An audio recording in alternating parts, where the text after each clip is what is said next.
Welcome, foolish mortals, to the Pod 999 podcast, where these spirits are dying to tell their tales. It's time to meet your ghoulish co-hosts, Dave Adams and Dave Maddron, as they'll be your guides through shadowy stories, chilling curiosities, and mysterious mischief centered around all things Disney and more. And do remember, there's always room for more. So settle in, light your lantern, and beware. Some of what you hear may follow you home.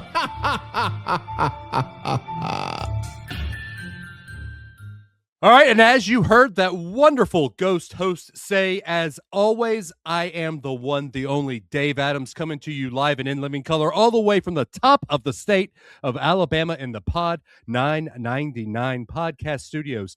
And as always, I have brought along my friend from the great state of, wait a second, you're not Dave Maddron. I can be. Hey, this is Dave Maddron. Hey, Dave, over here on podcast 999. And Okay. I'm just sitting here talking about how much I love Miley Cyrus. That's right. Hannah Montana, that's my girl. That's my girl. So for those that don't know, this is David Dollar. He is of the Main Street Electrical Podcast. You heard me on his show. Yes, a couple weeks ago. It was great. Yeah, it was great. And we were going to have the three Daves all come in here and have fun. Just have the Dave triubal. How do you say Trinity? that word? I don't like using the word Trinity, though. That's a little more spiritual than I like. It's a little sacrilegious here. Dave the Father, Dave the Son, and Dave the Holy Podcaster. I don't know that works really well. Yeah. So we won't do that. But so right. Dave, you are from Alabama as well. You are Birmingham. from the middle of the state. Actually, for those that don't know the North geography middle. of Alabama, North Middle. Many people think that Birmingham is the middle of the state. It's not. No. It's actually Montgomery, or Montevallo is the middle of the state. Right, which is actually south of Birmingham, north of Montgomery, Right. kind of somewhere, it's kind of planted in the middle. And now, of course, we have the indignation of having Huntsville as the most populous city in Alabama. I mean, Birmingham very Metro welcome. put it together, yes, but if you separate Birmingham to all the other places, Birmingham's not that big, Now It's really Huntsville. not. Yeah, it's insane. And what's funny is, and I say this all the time, growing up here in Huntsville, I've born and raised here in this area, is Huntsville is not built to have all these people come here. Right. So what I love about Huntsville is also what I hate about Huntsville. We are built and still feel and run like a small town. Mm-hmm. I love it because, we still have that small town feel, but now that we're becoming the biggest city in the state and maybe even one of the biggest metros with the way that we're moving, we don't have the infrastructure for people. I think you guys are having a problem you're having the problem Nashville had about 15 or 20 years ago. Yes. Because and not to go all off on this, but there are a lot of people in other places of the country that decide they don't want to live those places anymore. So they come to places like Nashville, which they're like, Nashville's great. And I've heard Nashville's an awesome city, but now it's become this traffic nightmare, this metropolitan area, which now has sports teams. Give it 2045. We may be going to like the NFL's 36th team in Huntsville. Who knows? The Trash Pandas may have a team. You never know, like a football team. Look, I love the Trash Pandas. All right. Yeah. Hold up. We're not a sports podcast. We're not a geography podcast. What's funny? All right. So Dave's co-host on the Main Street Electrical Podcast is Jen. Yes. And Jen keeps Dave in check. Madron keeps me in check. Y'all might be in for a 5-hour podcast here. So let's hope not. Yep. Well, I mean, we just go till we're done, and then you pull out the best parts. Let's see. On my list here, we're going to talk about Hasselhoff and the Baywatch reunion. We also got some Knight Rider in here. Was Faith actually the best looking guy on the A team? We'll kind of discuss that. Let's see. And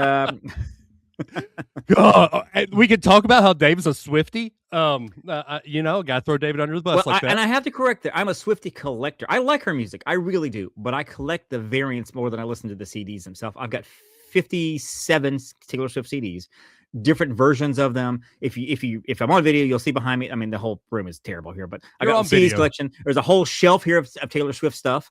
But I will say this in my defense. I have been a somewhat Swiftie since 2006. I have The first album she put out, the original week, the week it was released, I have it on CD with the slur, quote unquote slur that's on there. Yep. And so Wait, was that on her first album? It is on her first album. It's I on didn't her know first that. album. So Okay. for those who don't know, and I'm not even being defensive when I say this, for those who don't know, she makes the comment that something is so gay. And she uses it in a derogatory sense. Well, of course, the world as it is, you can't really say that. So there's another version of the album that came out much later that doesn't have that in there. It says something like, I don't remember what the line is. And you can tell there's a green stripe on the back of the CD. And that is the corrected version. So the originals have no green stripe. The new ones have green stripes. However, there was a period of time when they put the new lyric into the marketing pressing of the CDs. So some of the new lyrics don't have the green stripe. So those are the rare ones. If you can find that crossover when they were getting rid of the old ones, bringing in the new ones, find that crossover. That's those are the sweet spots. I've got them. They're up there. things that I never thought would come up on Pod 999. Things that you never thought you'd care about, and now you. And what's sad is while you were saying that it's I'll tell the whole world something, and then I think I'll say, something. I hate that. I mean, I can go find it, but it's over there. It's First off, why did that come to my mind? I've got 5 copies of the original album, if that makes sense, and they're all different. Whatever. Well, so in the spirit of going down a rabbit trail, we are starting a new segment this week. We kind of teased it on last episode. I've got a friend of mine, Mickey Madison, who always texts me all of her thoughts of the podcast. I said, Michaela, why don't you come on and you do what we call the Mickey Minute, and you recap what we talked about on last week's show. So she has sent me her first video, and I'm going to play that here. It's supposed to be a minute, and just like everybody else, she goes over a minute. So I'm going to play it here, and then Dave will come back and talk about it here in a second. Sounds good. Hi, everyone. Welcome to the Mickey Minute with me, your host, Mickey Madison. The Mickey Minute is a part of the podcast where I recap everything that happened last week in 1 minute. Or more. So let's get ready and let's go! Okay, I know we're all thinking it, but I get to say it. The Daves do sometimes forget that this is a Disney podcast. They will continue to bring up sports as much as possible. There, I said it. I do find it a bold take that Dave A decided to call Dave M's team for baseball a bunch of cheaters. Especially when he admitted that when it comes to the new version of Buzz Lightyear's Space Ranger spin, he's already been cheating and watching YouTube videos about how to become a galactic hero. I stand with Dave M on this one. I definitely think it's unethical and that it's not okay. Disney released a whole bunch of new movies that will be coming out in the years ahead. And I am saying this as an avid Lilo and Stitch lover. We do not need a live action Lilo and Stitch 2. Am I going to go see it? Yes. I don't want to hear it. But we absolutely do not need an Incredibles 3, and nobody asked for that. The only exception to that rule is that if Incredibles 3 is all about Frozone. Woman, where's my super suit? It's for the greater good! Look, David, we all just stopped crying about that commercial, and you had to go and bring that up. If you know, you know. The Daves talked about the new Disney cruise ship being the Believe. Not sure how they didn't understand that from all of the clues that were given, but, that's why they're called clues, I guess. I personally think that Believe has a lot to do with the imagination, and that Figment should finally be present on some of the Disney cruise ships. Lastly, they rounded out the pod last week by talking about the new list of Disney legends, some of which we agreed should be inducted into the Disney Hall of Fame, as it were, and some of them we thought were a little too early. All of us, however, are in agreement that Anne Hathaway is a big fat question mark. Why is she even there? What has she brought to the table? And let's just be honest, the worst thing that she's ever done is Catwoman, and the best thing she's ever done is Princess Diaries. But is that enough to save her? Absolutely not. Get rid of her. While we're on the topic, can we all discuss why is Jim Cumming not a Disney legend? This is a hill we will all die on. The man is the voice of everything. He has been in everything. He's one of the oldest Disney employees at this point, has to be. We're talking the 100th year of Winnie the Pooh, and he is the voice of Winnie the Pooh and Tigger. Are we serious? Give the man the award already. Honestly, make up a new one for him at this point. I'm sorry. Anyway, I think he was robbed. Seriously, Anne Hathaway, are we serious? Are we for real? What kind of money grab is this? Darkwing Duck forever. And that's all for this week's Mickey Minute. Tune in next time. Love ya. Okay, bye! So she makes some valid points. Yes, I don't know if you want me to talk about any of that, but yeah, I have go ahead. Okay, Go so ahead. there are three. I saw people. you taking notes. There are three people I've been calling for to be Disney legends for the last 5 years. Number one, Alan Tudyk. They heard me. They finally are giving him the credit. He deserves Thank goodness. it. Give that man the credit. Steve the Pirate needs Disney legend status. Number two, Stacy from Must Do Disney. She was the voice of a freaking generation for 10 years or more.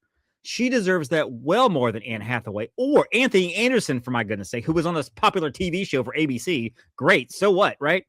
And number three, and maybe I could see where they don't say, oh, you know what? Maybe this is not Disney legend, but let's give him another Lifetime Achievement Award.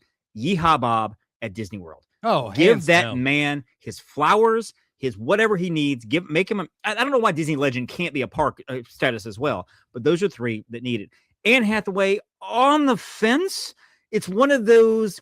She's like the NBA All-Star, whatever, NFL Pro Bowler that was really good for a couple of years, and maybe on his third or fourth, fifth year of eligibility, you kind of slip him in there. Okay, let's give him his Hall of Fame status. Not first ballot, maybe later. Andrew Jones. Exactly. So she should, Anne Hathaway should be somebody we'd be calling for in like 5 years, going, right? I see Anne Hathaway, maybe, but Disney has this thing where they're like, hey, we have a hot property. People love it. Let's give that. That's why Kristen Bell and the guy who played Kristoff and Josh, they're all Disney legends now. And I'm like, okay, but Frozen was big. Do we need to give them legend status? Anika Noni Rose, incredible actress, incredible singer. Tiana, voice of that princess. I'm like, but that's one role, and that's it. So we really need to, so I question how it's kind of like the WWE Hall of Fame. I'm like, how did they get in? How these people not in yet? But I totally agree though. On Jim Cummings, and I think honestly, I think he'll get it next year or two because I think the fans have really spoken out about this. So here's the deal with Jim Cummings that blows my mind. Mm-hmm. This is the 35th year of Darkwing Duck, and it's the 100th anniversary of Winnie the Pooh. Yep, this is the perfect year. Yep, we need Jim Cummings more than we need Dwayne The Rock Johnson. Yep, yeah, and I agree with that too. And honestly, I'm a huge Rock fan. I love seeing all of his movies. I'm the biggest Rock fan in the world. I'm like, again, down the road, give it to him. After Moana 2 comes out, Moana 3, whatever Moana we're working on, whatever, that's fine. Just not yet. We're not here yet. I don't know. So and Michaela's right. We talk wrestling, we talk sports, whatever. But I'll say it here: The Rock has killed his legacy in my mind. Yeah, with a lot of the things he's done for the wrestling community. But we're not wrestling. How is he going to be a Disney legend before he's a WWE Hall of Famer? And I get, he's a WWE Hall of Famer, isn't he? No, he's not. And I get that they have probably asked him, and he's probably said he's probably deferring it because he's going to be a headliner. They're not going to let him and Cena and whatever go in at the same time. They're going to defer that, so each one of them will be the head of their class. And I get that, but I'm like, how is he a legend in Disney and not a Hall of Famer? I just that doesn't make any sense. Blows my mind. Blows my mind. Yep. Anyway, so there's that. Yep. I'm not. Yep. I have to ask you though, Dave, and this is something that will now be every time we have a guest. This is what we do every time we have a guest. Now, because of this argument Dave Maddron and I have now, this will be our question. Okay. Watching YouTube videos to find out how to become a galactic hero or to get the high score on Toy Story Mania. Is that good strategy or is that cheating? Okay, well, first of all, I'm the wrong person to ask about this because I will tell you all the time it is good strategy because you're doing your homework. You're doing research, right? I get that. But understand, I'm also the person that when I go to a movie, I've already read the Wikipedia about the entire plot. I will read the last chapter of any book before I start it. I will read the synopsis of that book so I know exactly how it ends before I even pick up page 1 on that book. I'm the wrong person to ask this because I will always tell you, go find out all the information before you even start.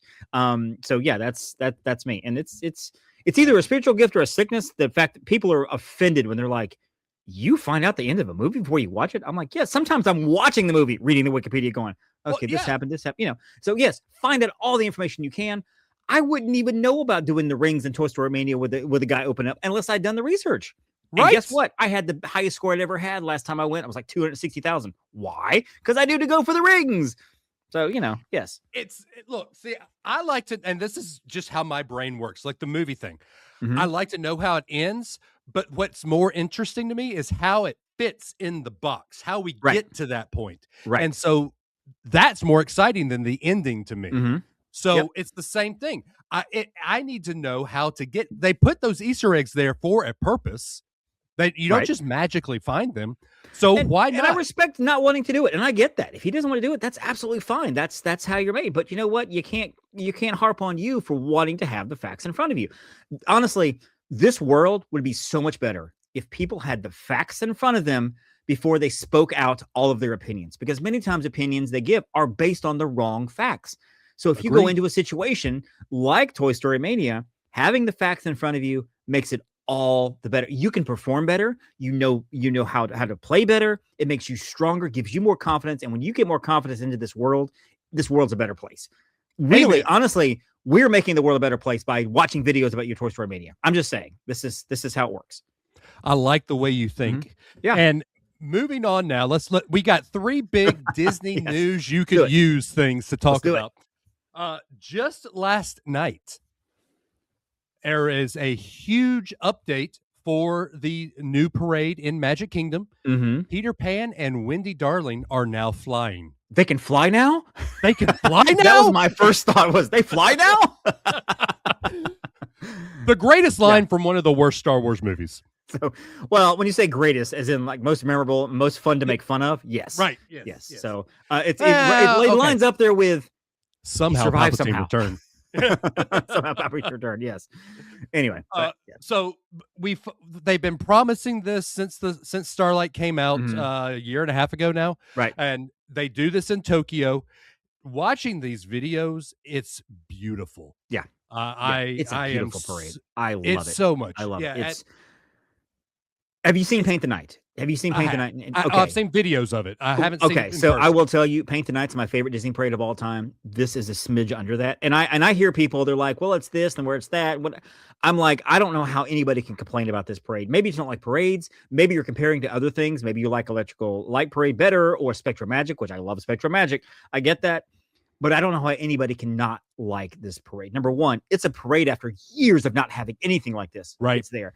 It is a technical marvel. It's beautiful. It's amazing. Whimsy, that float at the very end, that the train is named Whimsy, by the way. Mm-hmm.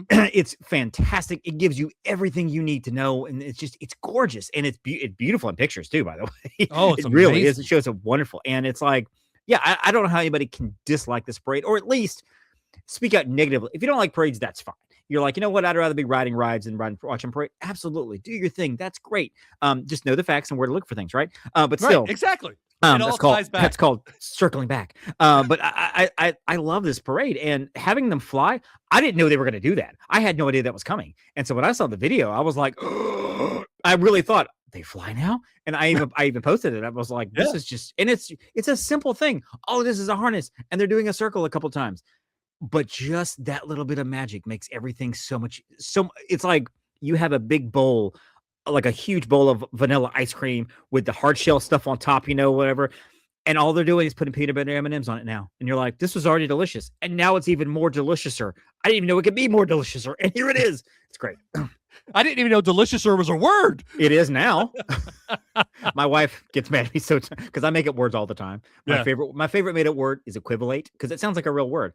I'm like, well, those two kind of things, they kind of equivalate. My wife's like, that's not a word. I'm like, it is now. What's funny is my wife does the same thing. She'll be like, hey, I don't think you're saying that right. It's fine. You know what I mean. You know what I'm talking about. She's like, do I?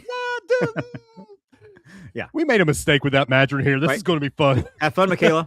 Have fun. Yeah, Michaela's going to look at this and be like, this, I need 5 minutes next week. You're going to get the message. Okay, I'm on hour 4.5. What are you guys talking about the next hour? Do I really need to listen to all this? Yes, you do. Yes. All right, number 2. Yes.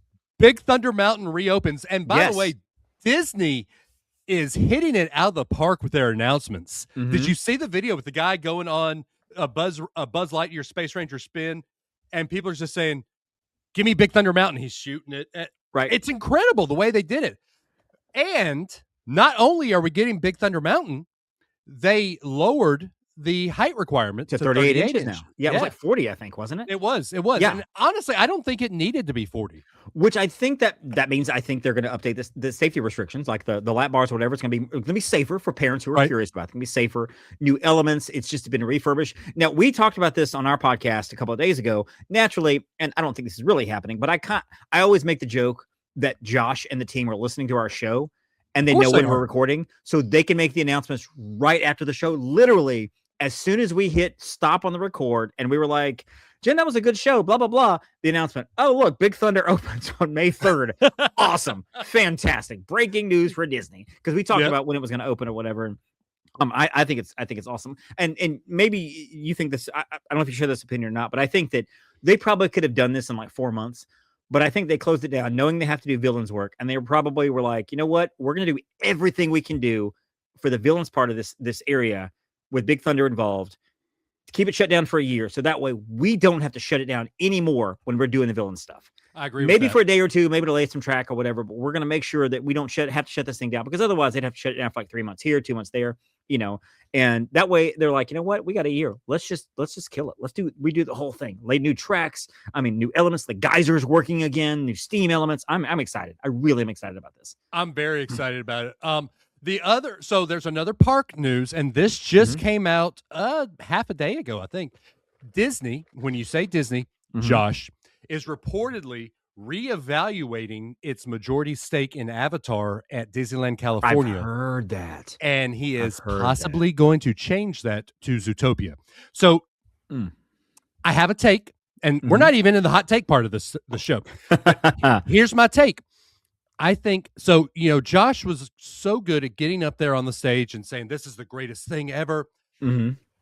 I think Bob Iger was behind all of this stuff.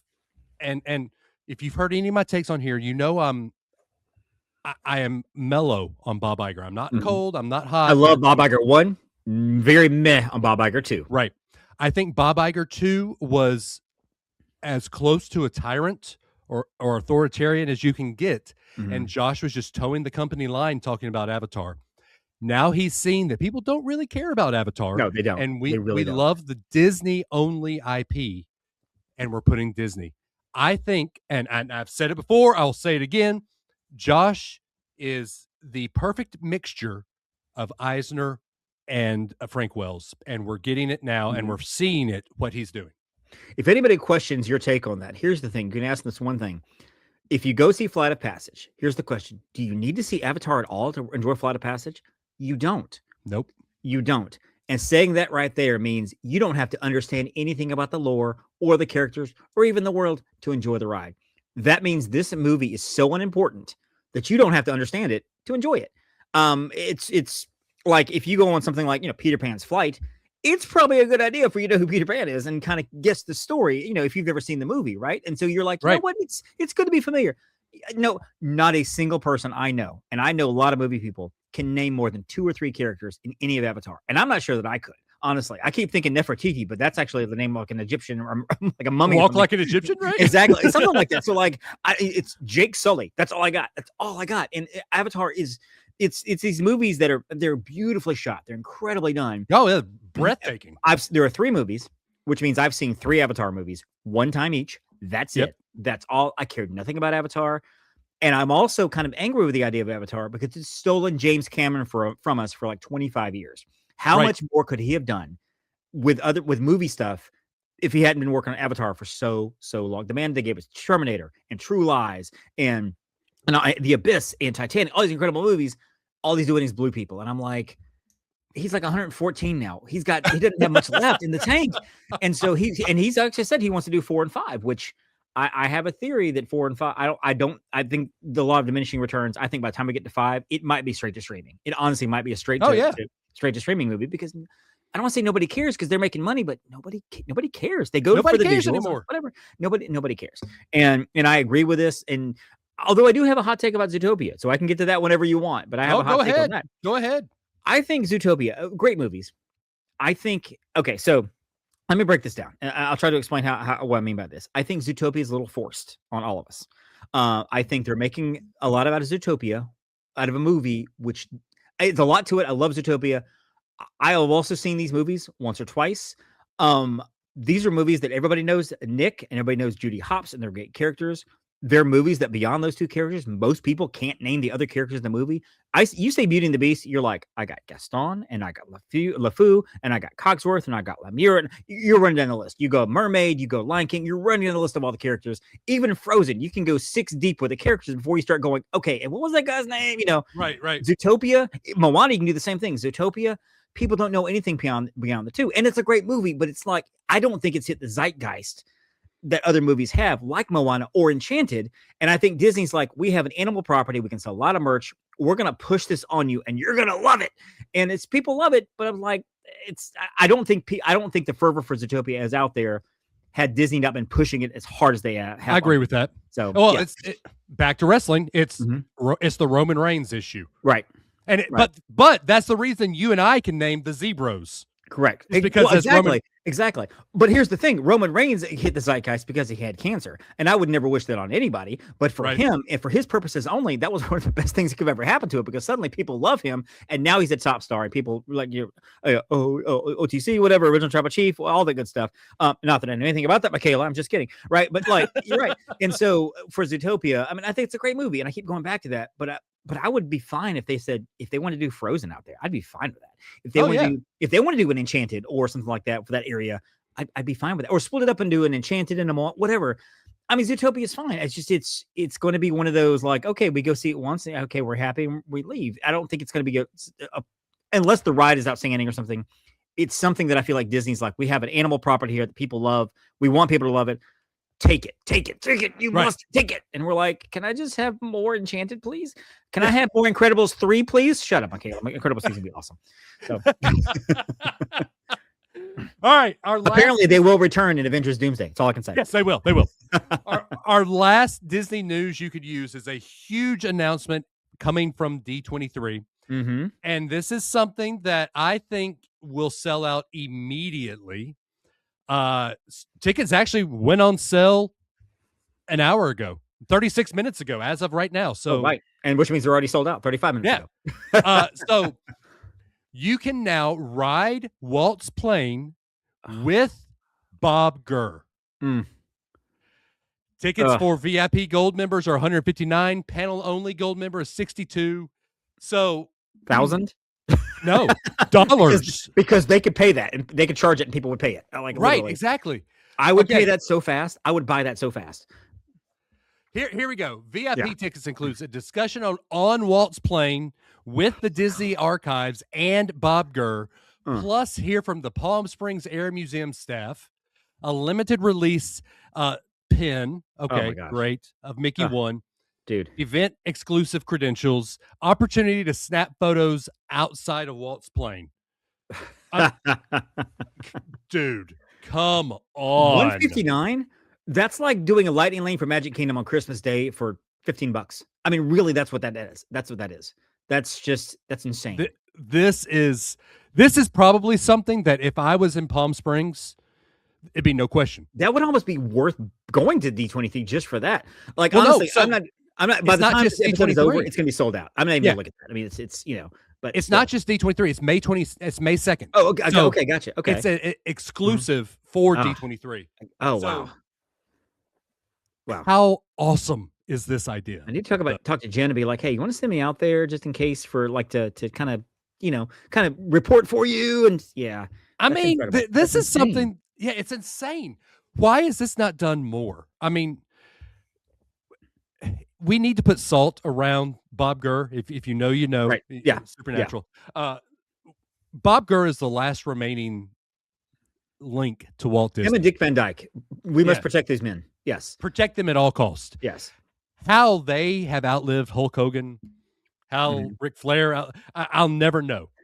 But something, put them in a bubble, because these are living museums, basically. Yes. And the chance to sit down and listen to stories of Bob Gurr talk about Walt, how amazing would that be? So that's I mean, that price is just like, you said $159. I keep thinking, did he say $759? Because that would make sense. Did he say $950? Because it's Disney. They're gonna be like, it's Bob. And if I'm Bob Gurr, I'm like, really? You only got me $159? Seriously? You could have done like 159,000. I mean, Like people would pay it. there are paintings at that the Festival of the Arts that were 6 times that much that I looked at going, that'd be a good value if I had that money. That's amazing. Right? You know, I mean, think about it. The Keys to the Kingdom tour is $150. right. That's And it's a thing on your ear that you listen to while you're walking. right. And so And you get to go in the Utilidor. That's Right. it. right. Which is worth it, by the way. I've done it twice. It's awesome. Well, I can't wait. I promised Ellie, my oldest, when she turns 16, that's her present. Have you done it before? I've never done it. Oh, you're gonna love it. You're gonna make an entire episode around that. You have will no idea. Love it. It's Yeah. incredible. So that's going to be great. Yeah. All right. So something that's not going to be great, and I bet this is going to be fun. Michaela's going to have a heyday with this. yes. If you've followed my TikTok, I've been doing for the last week hot takes, Disney hot takes. We're doing, I did a global one. Now we're doing each park. Mm-hmm. So I thought this would be a great podcast episode. We have each got 3 hot takes. And I want to hear your opinion on what our hot takes are. Tell us in the comments. Let us know. We'll have fun with this. So Dave, Yes. since you are our guest, Mm-hmm. why don't you start us off with your first hot take? Okay, to set this up, I have 3 hot takes. I have one for snacks, one for hotels, one for the parks. Okay.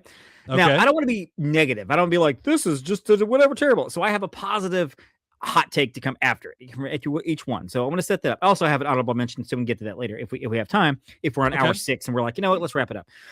Yeah, why not? Let's go with the hotels first, the resorts. My Okay. hot take, and I'm hoping Jen does not listen to this podcast because she's not going to like this. The Grand Floridian is extremely overrated. It is a beautiful hotel. Hear me. It's wonderful. You walk in, that lobby is majestic and it's gorgeous and whatever. I'm not sure how I feel about the bar there. I don't mind the bar still being there, but it takes up a large footprint. And I think this is a problem because that's when they put the Easter eggs on other buildings instead of putting it in the main lobby, because I don't think they want to do the footprint. And I think they're probably right now trying to figure out what they're going to do about this gingerbread house, because again, those 2 things together is half the lobby, right? Right. I think the rooms are fine. And here, Dave and I both, we are travel advisors, right? So we will never tell you, don't book the Grand Floridian. I love people booking the Grand Floridian because it's what they want. It's their dream. And I think that's awesome, right? For me personally, it is not my vibe. It is not my thing. Give me the Polynesian. I love the Contemporary, right? Which people love the Contemporary. That's not the hot take. My positive hot take is this. If you told me, give me 3 resorts that are like, okay, these are the best, not just your favorite, but for pricing, for location, for availability, for everything they need to be for your Disney resort, I would tell you Wilderness Lodge. That's 1. I'm going to tell you Riviera Resort. That's 2. Heck and I'm going to say Pop Century is 3. That's my positive hot take because it is affordable. It's themed out. The Skyliner is right there. It's not off in the distance like the All-Stars, which is where the cheerleaders go, which they come to Pop Century some too, but mostly over there, the All-Stars and stuff. It's right by Art of Animation. You can walk over there and enjoy their food court, and their food court is fantastic. They're themed out really well as well. Again, like I said, Skyliner, it's the beds are comfortable. They've done a recent refurbishment now, so most of it's being refurbed over the next year. The pools are great. Right, That's my number 3 resort overall. It's one of the best resorts on property. Grand Floridian, Pop Century, I will die on that hill. That is one of the best resorts on property. For what it is and what it needs to be for a family, it's great. So that's my hot take. That leads in perfectly. And Dave Maddron sent me his list of his 3 hot takes, so I'm going to give them out for you. Let's do it. So Dave's easy hot take is Wilderness Lodge is the best of the Magic Kingdom resorts. Okay, I can see that, and I agree with that. The only reason people look down on it is it's not on the loop. Right. It's not on the monorail loop. I can argue Contemporary for that, but Wilderness Lodge, best looking, best themed out. Contemporary because of the monorail. So yeah. If I want to be in a Disney resort but still feel like I am not in the bubble, Wilderness Resort or Wilderness Lodge is the best. You walk in and I think that's the best lobby of any resort. Disney resort. It's gorgeous. Yep, especially at Christmas time too. Oh my gosh, that 744-foot Christmas tree, fantastic, beautiful. And now let me hit on your take real quick. I agree with you. Grand Flow is just not my vibe. Now I'm DVC. the DVC Grand Floridian, it's okay because you don't feel like you're walking into your grandma's house and feel like you're going to break anything. Mm-hmm. As a millennial, though, I want to walk in and see Uncle Jesse playing the video or the piano. Right. That to me, that's the Grand Floridian vibe. I've got a friend of mine who loves the Grand Floridian. That's because that was the resort she stayed at with her grandmother when they went the first time, and that's where she stays the whole time. And I get it.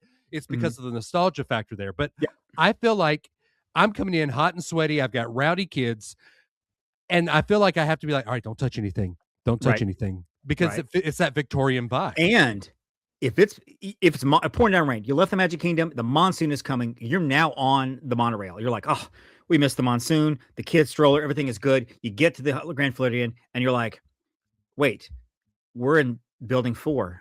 We have to go outside to get to building 4. We're paying however much a night for our room and we're about to get drenched. Versus you get off the Contemporary, you get off of Wilderness Lodge. That's not a problem. Yeah. I mean, it's you go inside, you're good, you're done. And so, yeah, absolutely. So I have somebody who just came in from backstage. He is in his car. Everyone, welcome Dave Maddron. It's Dave, on the show. Hey, Dave. Wow. Holy He's cow, here. y'all. Dave, we just told you your hot take about Wilderness Lodge. So we agree with you that it's possibly the best of the Magic Kingdom loop. To me, and here's what I think sets it apart. It has the most at-home feeling of any of the resorts in the area. Mm-hmm. Like I walk into agree. the Poly, I walk into the Polynesian, I feel like I need to be a millionaire. I walk over to, I get off the monorail, Grand Floridian, I need to be a billionaire. I go to the Contemporary, okay, I see that. I can find my people outside in the little huts outside, but Wilderness Lodge really just has the most at-home, relaxed, like just Americana feel to it. Mm-hmm. Totally agree. Yep. Totally agree. All right, so now, I am going to be Dave. I'm glad you're here. And before we continue, I want to harp on one thing because he was telling me before the show all of your hot takes, and I want to say this. I understand your argument that Sharpay was a better character than Gabriella in High School Musical 3, but Vanessa Hudgens is overall a better talent. I just think that, okay? I love Gabriella and Troy Bolton together. They're great. And I love Sharpay too. Don't get me wrong. I'm an Ashley Tisdale fan just like all of us here. But I think Vanessa Hudgens is a better talent. So I understand your point. I understand your hot take, but I'm going to have to disagree with you. I think Gabriella was a better character. So, okay, I want to point that out before we move on. Okay, so go ahead. Sorry. I respect the argument, though. Oh. I'm interested to see what Michaela has to say about that. But honestly, if you watch right here, right now, with Troy and Gabriella singing, I don't know how you have that take. I really don't know how you can even say that on the show. All right, continue. Sorry, Dave. Notice how Dave's not even talking now. I mean, he understands what I'm saying, and I think he respects my argument. Whether he agrees with it or not, he's respectful of my argument. So, Wow. Didn't realize you'd take such offense to that argument, man. I apologize. I didn't want to step on your Tisdale toes there. But all right. Anyway, mine's going to be the only one of us that didn't go with the resort hot take. So I'm going to come in. What's that, Dave? I was just going to say, I thought we were all in this together, but okay. Oh. Yeah. Oh, wow. All right. Since January of 2006, there has been no original concept ride. Expedition Everest was the last original concept ride. Yep. Everything else has been IP based. I think it's time we go back to an original concept ride. Look, I love IP based. By the way, I love IP based rides. I love it, but we're missing a little bit of the Walt magic, not bringing in a new concept ride.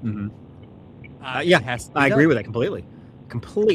I think that the characters they have created over the years that have been very small, I guess he's not a new character, but Spike the Bee, they've really pushed him. Yep. They really like Whimsy, the train and the float, whatever. But I haven't seen any Whimsy merchandise, so it's not like they're pushing him. And so I agree with that. I think, especially for rides and stuff, we need to come up with a new storyline, new characters.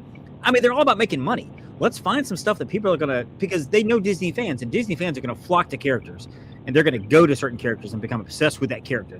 No matter what you do, Figment's a great example. It took, 40 years for them to really go, you know what? Let's make Figment a whole personality and a whole thing now. And now he's a thing, and everybody loves him. There's the ears, right. And so, let's not wait 40 years to be like, you know what? Let's really make this Yeti into something and make everybody love him. Let's not do that. Yeah, I totally agree. Totally agree. And who's to say that they can't take whatever that new thing is and not explore some, movie deals, TV, right. Some Disney Plus, take it beyond the scope of just an attraction. And that's Iger. That's Iger 45. I'm sorry, Iger 45 and Iger 47. That's him going, we're going all into IP. And now they have so much IP, they want to do something with it. And I think, to your point earlier, Dave, not you, Dave, the other Dave, I think Josh tomorrow hopefully will step back and say, or the other girl that's in charge now of the creative part, and I forget her name, the kind of the right under Josh. I'm hoping she will step back and say, you know what, let's be creative. Let's create some new things here. Yep. We don't have to be beholden to all the properties. We don't have. Let's use imagination. Let's do some stuff here. And if it works, it works. If it doesn't, it doesn't. It's fine. Well, and she is the chief creative officer for WDI. Right. So. Yep. I think it'd be great. All right, Madron, we gave your resort hot take. Do you want to give us one of your other hot takes? Let me think. I mean, this is going to come as no surprise to our regular listeners. No surprise whatsoever. But Guardians is basically the biggest waste of space in all of Orlando. That is what's called a hot take, ladies and gentlemen. So, for those that don't know, Dave has a very queasy stomach.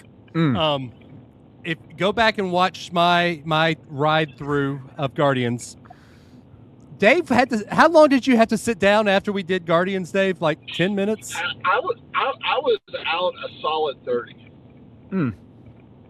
So I respect it, but I'm like, this is like saying I'm lactose intolerant, so therefore I can't enjoy Mickey bars. So all Mickey bars, we should get rid of all Mickey bars at the parks. I can't enjoy them because of my constitution, so nobody should have them. That's a hot take right there. But I'm not the only one who believes that, i.e. all of the trash cans that you find outside of the attraction and even coming right off of the attraction.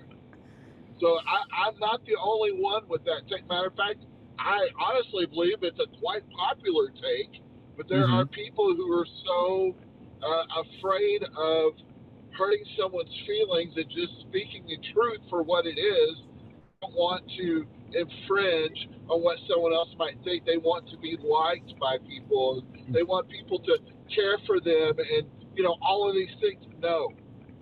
No. Just embrace the fact that is the biggest waste of space, the biggest waste of Disney money in all of Orlando. Okay, then. All right, so after that but hot take, I will say this. If you are somebody who watches the videos and does your research, you won't go into that uninformed. That's what's called bringing it back around again, my friends. All right, Mr. Dollar, go ahead and give us your second hot take. Okay, my second hot take. Let's talk about snacks. Let's talk about food. I think turkey legs are disgusting, and I think they're gross, and I think walking around in July hot sun with a big stick of meat in your hand is nasty. People agree with me. I know a lot of people who don't like turkey legs. I also think, and this is personal preference. This is not a hot take, but this is personal preference, so I don't demean anybody who would enjoy this, much like I would not ever demean anybody who enjoys Guardians, because great, right? I think Dole Whips are kind of overrated as well. I think you have to like pineapple, and that's it. I'm not a huge fan of pineapple. Now, the citrus swirl is fantastic. Some of the other flavors they do are great, which is not traditional Dole Whip. I get that. But people are like, can we get a Dole Whip? I'm like, I'd rather go get a cheeseburger spring roll, which is right down there. Those are much better than to me. Can I have both? If I want something sweet and ice creamy, I will have that Mickey bar. Or if I can find it, this Whole House ice cream sandwich, which you can't find anymore. Disneyland, yes. Disney World, no. But yeah, I think Dole Whips are somewhat overrated. I just think that. I do. So turkey legs, very overrated, and they're gross. Dole Whip's not gross, just not my thing. We're going to have the Dapper Manatee on Facebook, on TikTok, finding this podcast and shouting us out saying you're wrong because of that. You know, he is. That's okay. I don't mind being wrong. It's just I'm not wrong, but I could be wrong. You know, it happens. We've lost video of Dave. Oh, there he is. Yep. All right. No, all good. All good. All right. So my second hot take, and I don't know if this is so much a hot take, but this is just something that I have grown to believe in my travels. Mm-hmm. The only place you can find the original version of Disney Magic is now on a Disney cruise ship. Disney cruise ships have I still say that original Walt Magic built in on that ship. It still shows up every now and then at the parks, but every single time you go on a cruise ship, that magic will always be there. Okay. Are you referencing the Disney Magic itself as in the ship, or just the aura, the feel? Because I would say, yes, the only place you can find the Disney Magic ship is actually the Disney Magic ship. Yes. I'm referencing correct. the aura, the mysticism of Disney Magic. Something about walking around and just turning a corner and there's Belle, turning another corner, there's Cinderella. Something about that. My girls, we love going to the parks. We love going on cruise ships, but my girls really just get into their own element more on a cruise ship than they do at the parks. Do you think I would Disneyland say has that magic? It does. Yeah. 100%. Okay. Which So- leads me to question, is it a size thing? Because the cruises are small, ships are small. Disneyland is a smaller park as well. So when you say turn around, there's Belle, turn around, there's Tiana. You're at Disneyland, you turn around, there's Adventureland, you turn around, there's Liberty Square. Not Liberty Square, New Orleans Square. So it's right there. So it's like, I wonder if it's a size thing or Disney World is so spread out, you have to turn around a little farther to see these pockets of magic, which I do agree with you. I do think the magic is coming back. I do think slowly but surely you're getting bigger pockets of it, and it's getting more frequent, that Disney magic you're talking about. But I can't agree with you on that 24/7 solid magic all the time on the cruise ships. I get that. So Yep. Dave, were you going to make the Disneyland points as well? I was, and it's, again, for folks who have spent any time listening here, my allegiance is on the West Coast after having been an East Coast guy for a long time. But, you know, it just, and I think pointing to Dave Dollar's point here on size matters out there. You know, you don't have the size of the crowds. Even what looks to be a full day is, you know, a small percentage of what the numbers look like on the East Coast. So, you know, it's nothing to find Captain Hook walking around and saying, hey, you know, come, you know, on a walk with me. Matter of fact, the last time I was out there, that's exactly what happened with me and a couple other travel agents. We were out walking around and Captain Hook was like, hey, come walk with me. Or finding the Mad Hatter and Alice riding the teacups just in the middle of the day. Like, it's no big deal. You just, and again, I think it really points to the size and the feel that Disneyland is trying to create over the feel that Walt Disney World is trying to create. It's just different. And so I think the magic still exists in a different way on the West Coast than it does on the East Coast. But it's definitely much closer on Disney Cruise Line, which you find most often on the East Coast. Yep, I can agree with that. All right. We're going to save my last one, and I'll go last because it's going to be one that's going to make people cringe. So, Mr. Dollar. Yes. Let's talk about the rides. Much like, and maybe this is a hot take in itself, I think a lot of 80s music is terrible. I think we love it because of nostalgia. I think we listen to it going, oh, I remember that when I was a kid. This song is so much fun. If you pull back, you look at it and go, this song is awful. That's a terrible song. Badly sung, bad music is bad, whatever. I think there are certain attractions that fall into that mold at Disney. People love them because the kids, and they love them because of nostalgia and whatever. But you pull back and you go, that's not a really good ride. If you look at it, I think Space Mountain is that ride. I think it's clunky. I think it's hard to ride more than once as you get older. I think the theming is fine, but it's so just retro, but not good retro. It needs to be updated. What they did at Disneyland, I think, is better. The ride is much smoother, obviously. Like their Matterhorn out there is our Space Mountain out here when it comes to rides. Right. Yeah. I think people love Space Mountain because of the whole, it's Space Mountain. That is Disney World. And I get that, the whole image of it and whatever, and you ride Space Mountain. I think the ride itself is overrated, and I think it's not a great ride. It's just not. Conversely, I think something that people need to attraction that I love, probably a top 5 attraction for me in all of Disney World, is Mickey's PhilharMagic, because the graphics are great, the movie is great, you're inside, the air conditioning is awesome, the music is great. It gives Donald his showcase. You get to explore all these new movies, and it's something like they did with Coco. I think they could update it every couple of years, put something new in there, even it could make a 10-minute movie for all I care with different scenes and stuff. Yep. Space Mountain, overrated. We only love it because of nostalgia. PhilharMagic, vastly underrated, and it's a fantastic attraction. That's I can agree. I can agree with. Go ahead, Dave. Well, I was just gonna say it's kind of like Ric Flair, I mean, Oh Lord, let's not talk about that, Space Mountain. I can agree with both those takes because PhilharMagic is one of those things that my daughter loves, and the smells, my daughter's 11 years old, about to turn 12, and she still reaches for all the 3D, and it's amazing. And you're right. It's that air conditioned 15 minutes. Just enjoy life. And it's type really ride. good 3D too. It is. When Ariel reaches out for you, I'm like, I want to go reach out, be like, I got you, Ariel. I got you, boo. Let's go. He's so good. Yep. All right, Mr. Figment Dave, what is your last take? Yeah. Well, and so let me just kind of touch on the 3D thing before I give you the take that might rival your take. I miss It's Tough to Be a Bug. You talk about 3D and really 4D experiences and immersions. What they've done in there with Zootopia, it's okay. But that's what most people are saying. It looks good, but the story's just okay. Just okay. Yeah. Right. You missed my hot take earlier in the show that Zootopia is being forced on us. I think this is part of it. So. Yeah. I don't, and I love Zootopia, but I don't disagree with that at all. All right, the take of all takes. Food and Wine's the worst of the 4 festivals. That's a take. Oh.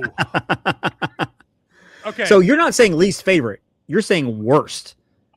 Like, you're not saying subjective isn't like, oh, well, I like the other 3 better than this one. It's still good, but it's not my favorite. You're saying it's the worst. That's a strong word to use. So here's where I will agree with you, but disagree with you.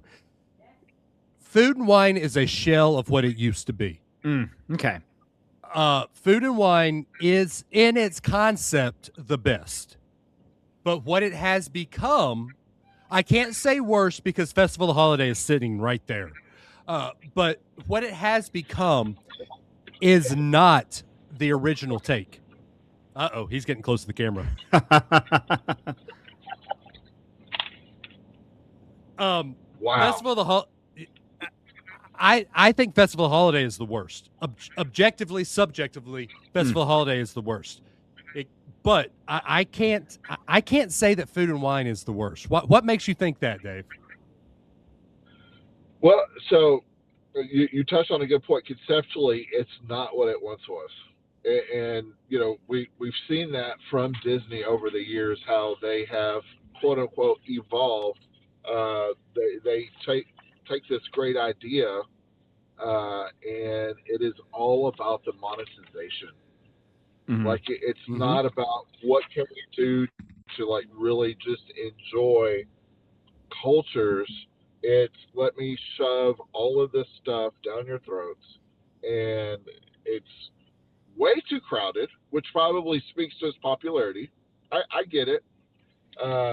But it has become overly monetized of the 4 festivals. And like, look, Festival of the Arts probably a solid second place in terms of monetization. Easily. But I just, it's such a strong money grab by Disney that it's a big turnoff. Like it is the least desirable of the four that I'd want to go to. It is, it's not what it was, and it's becoming further away from the original intent. I can respect that. I can. I don't agree with it, but I can respect that. I love all the festivals. I do. And to me, they're like, when somebody asks you what your favorite park is, it's like your children. You love them equally, but on different days, you like them differently for different reasons, right? And this is the first year in probably, I don't know, 5, 6, 10 years that I'm doing the Festival Slam this year. All 4 festivals in 1 year. So I will hopefully have a recap at the end of the year going, you know what? I went to all 4 of them in 1 year. Let me think about what I think on all of them, which I'm excited about. But yeah. So, all right. We've disagreed with some of these takes, but I have a feeling I'm going to be in my own camp on this take. Okay. Bring it. Okay. So I've got my flame retardant suit on. I'm ready for this. It was time for the great movie ride to go. Mickey and Minnie's is the far superior ride to the great movie ride. Caveat. The original form of the great movie ride or what it was at the end? Because I feel like those are 2 different answers. Well, or will you just say both? Will you just be like, you know what? Both of them. It's all gone. Both of them. Both of them. Okay. Because what the great movie ride became and what it was a love to all movies. And it didn't, and going back, it had movies in there that was not Disney IP. Right. And so it was basically showing you what you could do that's outside of the Disney bubble. Okay. And Disney didn't want to do that. And the greatest creation that Walt Disney ever had was Mickey Mouse. Mickey Mouse had no ride. Where do you put him? In Hollywood, in Grumman's Theater. Right. It's the perfect place for it. Ergo, time for the great movie ride to go. That is an interesting point, and I think that brings up a much longer discussion that would limit us to have that 4-hour episode, because I think what it was spectacular, and when everything worked, when the Footlight Parade people moved around, when the cast members doing the parts were actually fit to those parts versus, and the speakers worked, where it was like, okay, I'm a Western guy versus that you hear in the back of it when everything worked. I think at some point, maybe 3 or 4 years before they shut it down, they're like, you know what, we're going to close this ride. Let's put some Band-Aids over stuff until it's done. The moment I think it went downhill for me completely was when they changed the opening part where you walk in, you get all the movie trailers. They went to a more streamlined, shorter version of it. To me, once that was done, I was like, you know what, the days are gone. I mean, the days are over for this. We're done with this ride. But I will say that last 4 minutes of you walk up and you're like, and this is some of my favorites right here. And they point up with the big, long circular screen with the movies. I loved that entire segment. Like, you wheel me in, I will watch just that, and then I will leave. Loved it. So, anyway. Yeah. But I agree with that. I can agree. Give me an attraction with just those 4 minutes. Yeah. Yeah. Exactly. So, But even then, you think that's non-Disney IP? Right. Do you think they could have... Would you have enjoyed a ride like that where they would have taken every segment and turned it into Disney films, where you're on that same apparatus going through and you're seeing Disney films being represented, and maybe finding some films that aren't represented, and maybe where the alien thing is, maybe that's where the Black Cauldron comes in, and you have the Horn King, whatever, and you have movies that never get any love, and suddenly like I don't know, Oliver and Company is there, and you're rolling through it, you hear Billy Joel singing or whatever, and maybe Mickey Mouse is popping out like Jack Sparrow does occasionally in Pirates. I wonder if they had done something like that, which I love Mickey, Minnie, Runaway Railway. It's very video dependent, which I think was the thing for when they were building it. I think they've kind of gone away from some of that. But I do love the ride, but I'm wondering if that would have been an even better attraction had they just turned that into Disney films. So possibly, but it looked like Dave didn't like that. I love the idea that as great as Disney was, there were other great movies. There were great, ideas that were outside of the Disney scope. I know. I mean, like, people will poo-poo that and da-da-da-da. I get it. Like, I get it. I love Disney. But Right. there are people, there are IPs, there are series that Disney said no to, or they said no to Disney, and they're still great. I.e. Harry Potter.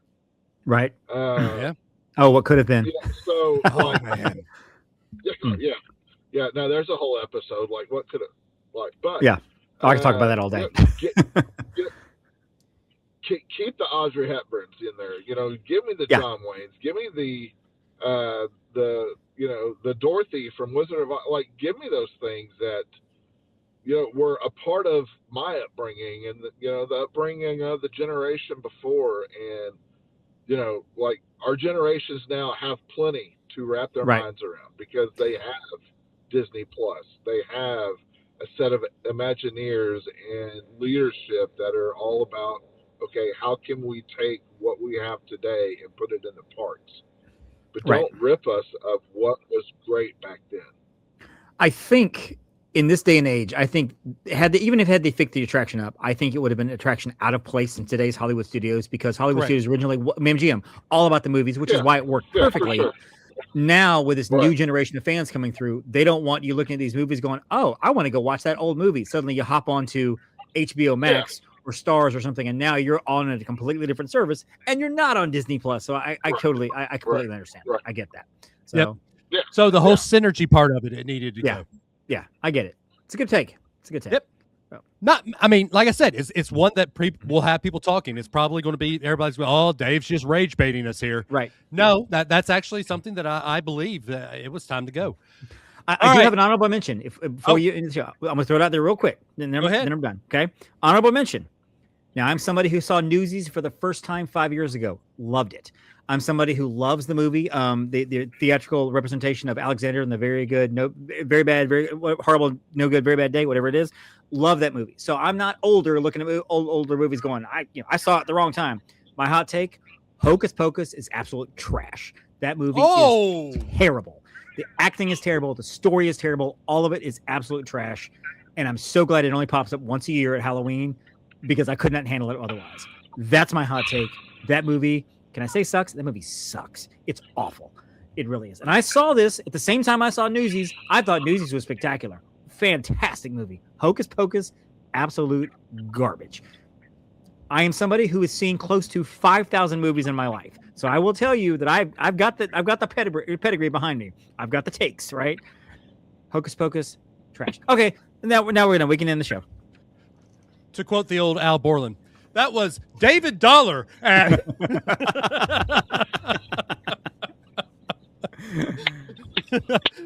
Okay, then. Just saying. I thought my take was going to be the hottest. Give me all takes. 3 High School Musicals and all 3 Camp Rocks right in a row before I watch Hocus Pocus one more time again.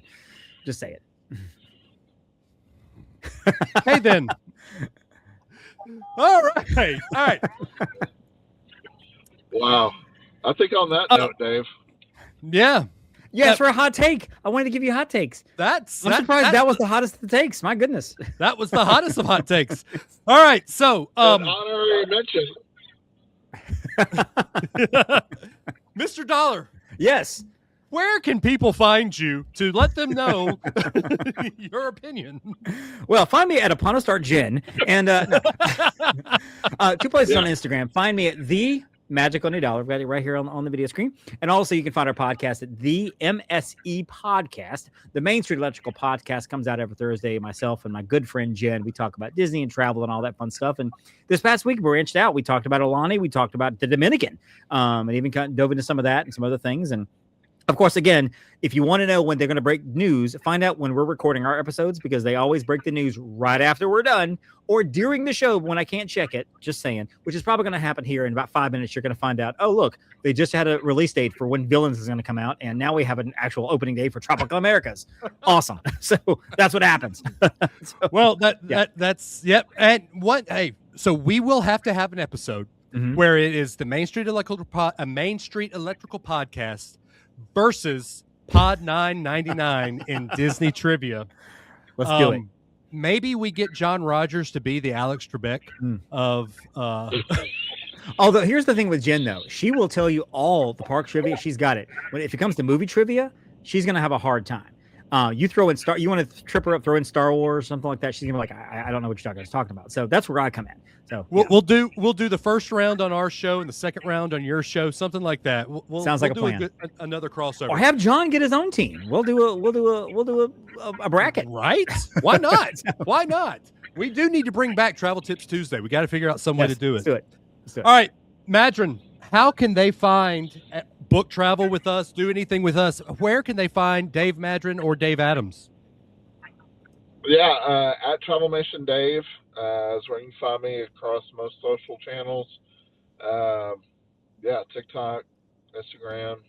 Go check it out. There you go. At Dave Adams Travels.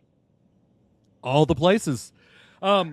We always end the episode with a quote from Walt Disney, and this was something that we could get into and have a whole discussion about, and we did. I didn't even broach it because if anybody knows who Matt Walsh is, he had a huge diatribe about how bad Disney adults were, and we can talk about it later. We don't have to talk about it on this podcast, but I just want to bring this up to Matt Walsh and say, Mr. Walsh, this is from the lips of Walt Disney himself.